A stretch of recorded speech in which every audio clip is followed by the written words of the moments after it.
Now, Dave, you're going to love this. The medium is bare knuckle boxing. Really? So I teach all the fundamentals, mechanics, preparation, and activation slash team of a bare knuckle boxing group. So I took Google, I split them into two groups. They didn't know why they were in two groups. They each trained together in all the fundamentals of bare knuckle boxing, which, by the way, requires deep trust and communication, direct eye to eye contact, very close proximity, and interpersonal space while you're doing that contact and communication. It's one of the best things ever to get people really close together Yeah. and working together under a really stressful, scary situation. We never told them why they were doing this study, but at the end, we told them they were going to fight each other. Bare knuckle, no rules. And that was the game. We didn't tell them until the end that the whole thing was a visual exercise and all their preparation wasn't really required except for in the visual sense. Right. But I took them on this 6-hour journey where they thought for 6 hours they were going to bare knuckle fight each other at the end of this. And to see them all accept it and be like, that's what we got to do to stay on the team. Okay, Mr. Shamrock, like it was a fascinating journey because none of them do martial arts. None of them know what's going Right. on. And so I was able to take it into their world, totally manipulate their minds, their energies, and then send them out the other side just so committed to the team and to the team's efforts and like solving the problems Right. of the team. That's very funny. You mentioned earlier your experience with teaching police. What is the situations that Yeah. you're in? And that's sort of curriculum design, problem solving. And you definitely have a Yeah. problem solving mind. That's what you were doing all those years. Mm. That's a Yeah. good skill because you really then can walk into any organization and try to figure out, okay, what is the problem we're trying to solve here? I would say there's two things. One is finding out the problem they're trying to solve, and two, making sure that is the right problem because sometimes people don't know what their problem is. Oh, yeah. Well, you know, the problem at Google, the boss was a drunk and he was promoted too soon. He didn't have manager skills. And then he was drinking because he was stressed out because he was promoted without skills. Without the skills, yeah. Well, that's funny. That happens in the martial arts too. People assume you do come up through the belt ranks, and then one day you're awarded a black belt, and now you're a teacher. Nothing that you have learned has necessarily prepared you to be a teacher.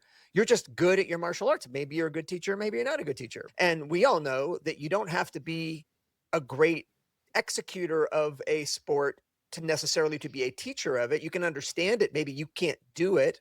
In NBA, the coach can't beat any of his players at basketball, but he understands more. He knows more.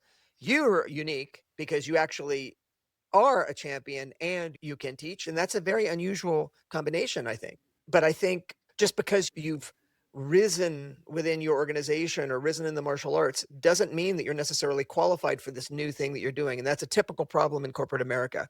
You're good at something, Yep. and then you get moved out of that. And now you're expected to be good at something else, which doesn't make sense at all, especially for programmers in Google Mhm. who have a particular mindset. They're not necessarily, let's just say, people, and then you get Yeah. moved into a managerial position where you have to be a people person. That doesn't really make sense.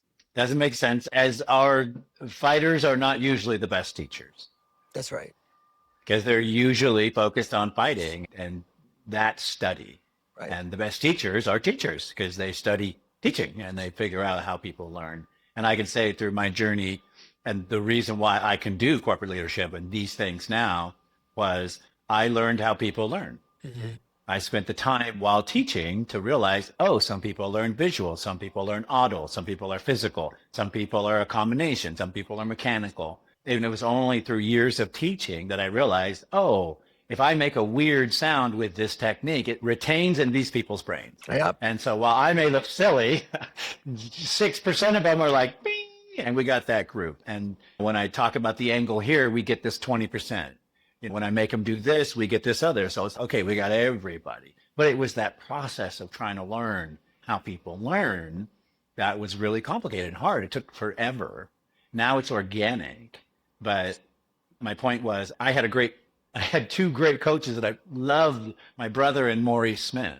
And they were wonderful fighters. But when it came to coaching, I had to meter the information. Mm-hmm. Theirs was, I'm a fighter. We're going to fight. Da, da, da, da, da, da. And I needed coaches. I needed look at my machine, build it for me, understand my body, help me. And so it's like a weird relationship in the early beginning. And the same with martial arts. I had boxing coaches, but I'd have to stop them and say, but it's not boxing, Tony. Right. The knee comes up here. The kick can be here. We have to modify yours for me. And he'd be like, oh, that makes sense. Thanks for telling me. But I had to step in and go, oh, no, I can't put my head there, Tony. It's dangerous. And then he went, oh, that makes sense. So it was just collaborative learning.